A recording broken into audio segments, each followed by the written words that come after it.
ದಟ್ಟವಾದ ಕಾಡು, ಮುಗಿಲೆತ್ತರದ ಪರ್ವತವನ್ನ ಸೀಳಿ ನಿಂತ ಕಣಿವೆ, ಎಲ್ಲಿಗೆ ಪ್ರಯಾಣಿಸುತ್ತಿದ್ದೇವೆಂದು ಕಾಣದಷ್ಟು ಮಂಜು.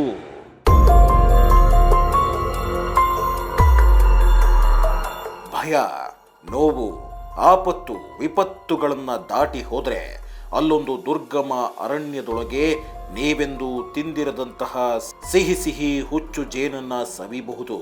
ಏನು, ಹುಚ್ಚು ಜೇನ? ಈ ರೀತಿ ಜೇನುತುಪ್ಪ ಬೇರೆ ಸಿಗುತ್ತಾ? ಹಾಗಾದ್ರೆ ಆ ಹುಚ್ಚು ಜೇನು ಎಲ್ಲಿ ಸಿಗುತ್ತೆ ಅಂತ ಯೋಚಿಸ್ತಿದ್ದೀರಾ? ತೋರಿಸ್ತೀವಿ ನೋಡಿ.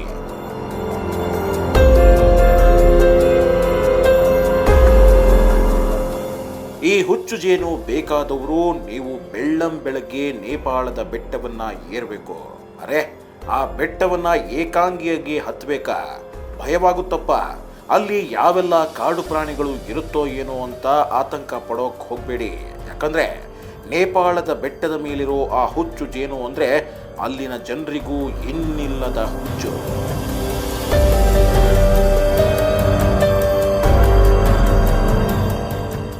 ಹೌದು, ಈ ಹುಚ್ಚು ಜೇನನ್ನ ಸಂಗ್ರಹಿಸೋಕೆ ನೇಪಾಳದ ಜನ ತಂಡ ಕಟ್ಕೊಂಡು ಬೆಟ್ಟ ಹತ್ತಿ ಹೋಗ್ತಾರೆ.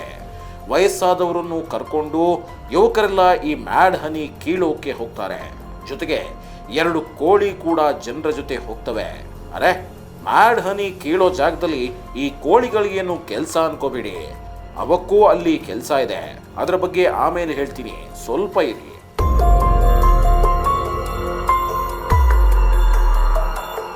ಈಗ ನೀವು ಹೋಗೋ ಜಾಗ ಅಂದುಕೊಂಡಿರೋ ಅಷ್ಟು ಸಲೀಸಾಗಿರೋದಿಲ್ಲ. ಅದು ದುರ್ಗಮ ಬೆಟ್ಟ. ಕಲ್ಲು, ಮಣ್ಣು, ಮುಳ್ಳು, ಗಿಡಗಂಟೆಗಳನ್ನ ದಾಟಿ ಹೋಗ್ಬೇಕು. ಆದ್ರೆ ಹೋಗೋ ಪ್ರಯಾಣ ನಿಮಗೆ ಆಯಾಸ ಮಾಡಲ್ಲ. ಯಾಕಂದ್ರೆ ದಾರಿನಲ್ಲಿ ಹಣ್ಣು ಹಂಪಲು, ಶುದ್ಧವಾದ ತಂಗಾಳಿ, ಪರ್ವತಗಳಿಂದ ಇಳಿದು ಬರೋ ಶುದ್ಧವಾದ ತಣ್ಣೀರು ನಿಮ್ಮ ಆಯಾಸವನ್ನ ತಣಿಸುತ್ತೆ. ಇನ್ನು ಆ ಅಪಾಯಕಾರಿ ಜೇನು ಬೇಟೆಯಾಡಬೇಕು ಅಂದ್ರೆ ಸುಮ್ಮನೆ ಕೈ ಬೀಸ್ಕೊಂಡು ಹೋದ್ರೆ ಆಗಲ್ಲ. ಹೋಗ್ತಾ ಹೋಗ್ತಾ ದಾರಿ ಮಧ್ಯದಲ್ಲಿ ಒಂದಿಷ್ಟು ತಯಾರಿಗಳನ್ನ ಮಾಡ್ಕೋಬೇಕಾಗುತ್ತೆ. ಕಾಡಲ್ಲಿ ಜೇನನ್ನ ಕೀಳೋದಕ್ಕೆ ಉದ್ದನೆಯ ಕೋಲುಗಳನ್ನ ಸಂಗ್ರಹಿಸಬೇಕು. ನಂತರ ಅಲ್ಲಿ ಇಲ್ಲಿ ಬಿದ್ದಿರೋ ಒಣಕಟ್ಟಿಗೆ ತಗೊಂಡು ಅಲ್ಲೇ ಬೆಂಕಿ ಹಾಕಿ ಕೆಂಡ ಮಾಡ್ಕೋಬೇಕು. ಇಷ್ಟೇ ಮುಗಿತಾ ಅನ್ಕೋಬೇಡಿ. ಮುಖ್ಯವಾಗಿ ಮೈಗೆಲ್ಲ ಜಾಕೆಟ್ ಹಾಕೊಂಡು, ಮುಖಕ್ಕೆ ಸೇಫ್ಟಿ ಮಾಸ್ಕ್ ಹಾಕೊಂಡು ಮತ್ತೆ ಬೆಟ್ಟ ಹತ್ತೋಕೆ ಶುರು ಮಾಡಬೇಕು. ಹೀಗೆ ಬೆಟ್ಟ ಹತ್ತಿ ಹೋಗಿ ತಲೆ ಎತ್ತಿ ನೋಡಿದ್ರೆ ಅಲ್ಲಿ ನಿಮಗೆ ಈ ಹುಚ್ಚು ಜೇನಿನ ಸಾಮ್ರಾಜ್ಯ ಕಾಣುತ್ತೆ.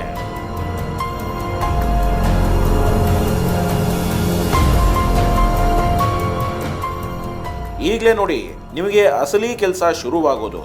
ಹೌದು, ಆಗ್ಲೇ 2 ಕೋಳಿಗಳ ಜೊತೆ ಬೆಟ್ಟ ಹತ್ತಿದ್ವಲ್ಲ, ಆ ಕೋಳಿಗಳನ್ನ ಕುಯ್ದು ಬೆಟ್ಟದ ದೇವರಿಗೆ ಅರ್ಪಿಸ್ಬೇಕು. ಯಾಕಂದ್ರೆ ಜೇನ್ ಕೀಳುವಾಗ ಯಾವುದೇ ಅಪಾಯ ಸಂಭವಿಸದಂತೆ ಬೆಟ್ಟದ ದೇವರು ಕಾಯ್ತಾನೆ ಅನ್ನೋದು ಅಲ್ಲಿನ ಜನರ ನಂಬಿಕೆ.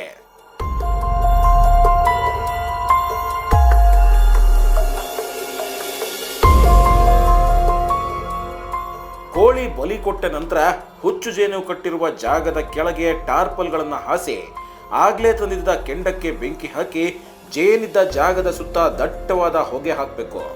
ಆಗ ಎಷ್ಟೋ ವರ್ಷದಿಂದ ಚಿಕ್ಕ ಸಾಮ್ರಾಜ್ಯ ಕಟ್ಕೊಂಡಿದ್ದ ಜೇನು ಹುಳುಗಳು ಕಣ್ಣು ಕಾಣದಂತಾಗಿ ತಲೆ ಸುತ್ತಿ ತಾನಿದ್ದ ಜಾಗದಿಂದ ದಿಕ್ಕಾಪಾಲಾಗಿ ಓಡೋದಕ್ಕೆ ಶುರು ಮಾಡುತ್ತೆ. ಬಳಿಕ ಉದ್ದನೆಯ ಕೋಲಿನ ಸಹಾಯದಿಂದ ಏಣಿ ಹತ್ತಿ ಮೇಲಿರುವವರು ಜೇನನ್ನ ಕೆಳಕ್ಕೆ ಕೆಡವುತ್ತಾರೆ. ನಂತರ ಕೆಳಗಿದ್ದ ಜನ ಅದನ್ನ ಸುರಕ್ಷಿತವಾಗಿ ಸಂಗ್ರಹಿಸಿ ಬ್ಯಾರಲ್ಗಳಲ್ಲಿ ಸಂಗ್ರಹಿಸೋಕೆ ಶುರು ಮಾಡ್ತಾರೆ. ಆ ಒಂದು ಬೇಟೆಯಲ್ಲಿ ಈ ಹುಚ್ಚು ಜೇನೇನಾದ್ರೂ ನಿಮಗೆ ಕಚ್ಚಿದ್ದೇ ಆದ್ರೆ ನಿಮ್ಮ ಪ್ರಾಣ ಹೋಗೋದು ಗ್ಯಾರಂಟಿ.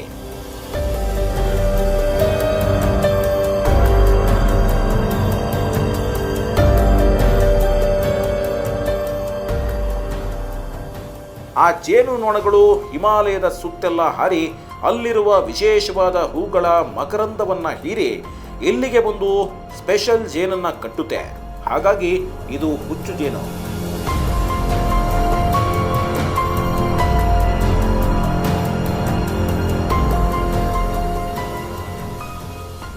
ಇನ್ನೇನು ಜೇನ್ ಕಿತ್ತಾಯ್ತಲ್ಲ, ಆಗ್ಲೇ ಕುಯ್ದಿರೋ ಕೋಳಿ ಸಾಂಬಾರಾಗಿರುತ್ತೆ. ಉಂಡು ಜೇನುತುಪ್ಪ ತಗೊಂಡು ಮನೆಗೆ ನಡೀರಿ.